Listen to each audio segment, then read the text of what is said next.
5 years ago, I bought my first camera, a little white Canon M50. And I bought it just so I could take better photos than I could than with my phone of my friends at jiu-jitsu. It was just purely a hobby. But here I am 5 years later, and making videos and taking photos is what I do full time now.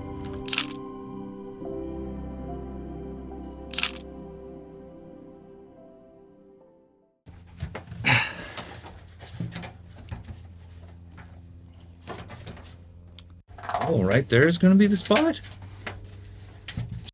I feel like this is just kind of pointless at this point. Between the bugs and this dog, I'll be the first one to say that photography is hard. It's like a lifelong thing to pursue and master. But to help you speed up the process, I want to share with you two simple hacks that I think will radically improve your photography. I'm not sure if this resonates with you or not, but when I was just starting out, I got the impression that I needed a ton of different lenses to cover all of the focal lengths to ensure I would never miss out on a shot or a moment. You can't see me. This sucks. I had my 15 to 35 wide angle zoom. I had the classic 35-50 combo. I have an 85 1.4 for portraits. And I had a 70 to 200 for sports and wildlife. And while reason would tell you that this is the perfect kit, what I found to actually be true was that when carrying all of this stuff, I often got so stressed and so distracted by what would be the perfect shot. By the time I actually picked a lens, I had missed the moment.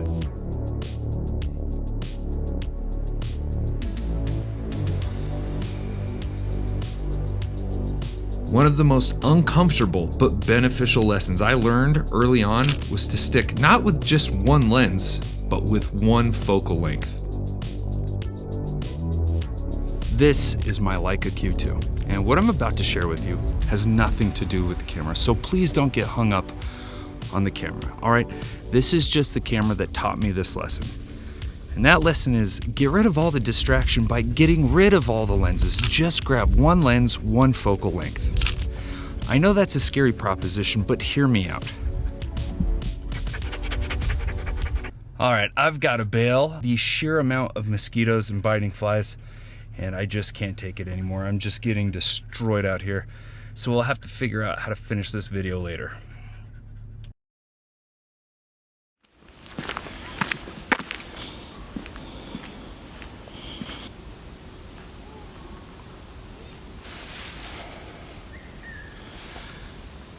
The Q2 has a 28mm fixed focal length lens. 28 is quite a bit wider than I'm used to. I was coming from like shooting 35 and 85.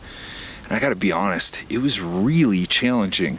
And for the first few weeks, pretty much everything I took was pure garbage. But after a while, composition started coming to me more easily. I could see things more quickly. Framing a photo just got better. And now, man, I can't imagine living without a 28mm focal length. Plus, I also got really intimate with what this focal length is actually really good at. For example, portraits. Have you ever heard someone refer to the 28 as an excellent portrait lens? No, never. You know, that's usually reserved for like an 85, 105, 135. But this focal length is awesome for like environmental portraiture. I love it for that use. I think I just got bit by a mosquito. I'm so fucking sick of mosquitoes. For the first time in a really long time, I'm shooting something different than the 28. I just got this. This is a 50. I've never been a 50 guy, but I'm gonna commit to the next 4, 5, 6 months and just shoot 50 mil. It's gonna be pretty fun, quite a challenge. There's some fish jumping out there. I'm gonna see if I can get it.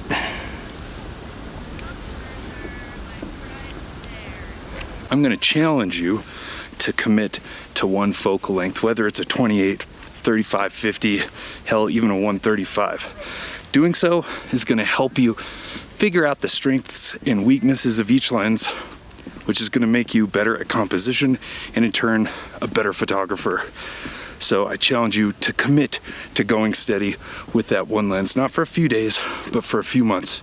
Don't flirt, don't cheat. Like lenses, for me, colors can be distracting. There have been many times where I go out to shoot and I just can't make sense of it all. Like, it's just too much to track. Composition, shutter speed, lighting, and then you throw in color, and it can just be kind of overwhelming sometimes. There was a road trip me and a few buddies took up the coast to the Redwoods.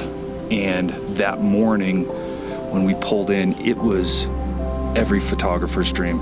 It was a foggy morning. The fog was settling into the forest. And it's just everywhere you looked, it was like an epic photograph waiting to happen. However, I just couldn't figure it out. I knew there were good photos there, but I couldn't make sense of it all. And for whatever reason, I had my Fuji X-T3. I flipped it into the Acros film simulation. That's the black and white film simulation. And just like that, the world kind of changed.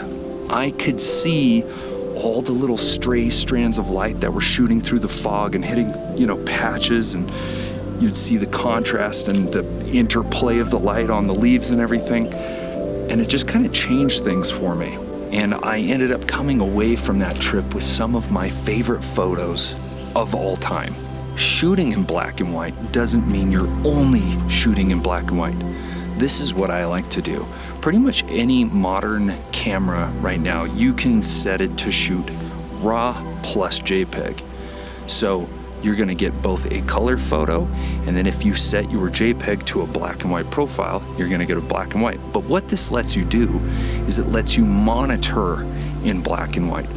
And I find that when I do that, I can see light and shadow so much easier than when color is involved. Plus, a little technical trick is if you're using focus peaking, it actually makes that focus peaking much easier to see.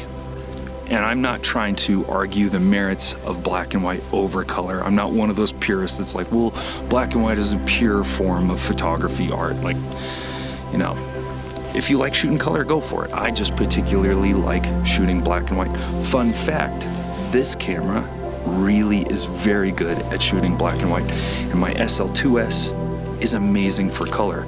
Another fun fact, early in the morning or later in the evening, when the sun and the light is perfect, that's probably better for color, but the time of day that everybody avoids, like high noon, is the best time to shoot black and white because you get really stark contrast between black and white. There you go, food for thought. I hope you enjoyed the video. I hope you found it valuable and informative. I gotta be honest, I'm very hesitant about putting tutorials out on YouTube because, I wouldn't consider myself a pro even though I shoot professionally. And so I definitely have some imposter syndrome. So if you do feel like the video was useful or helpful at all, let me know by hitting that like button and subscribe, it's free. Also, leave a comment down below. If you got a question, let me know because I answer every single one. Thanks again for watching. I'll catch you on the next one. Peace.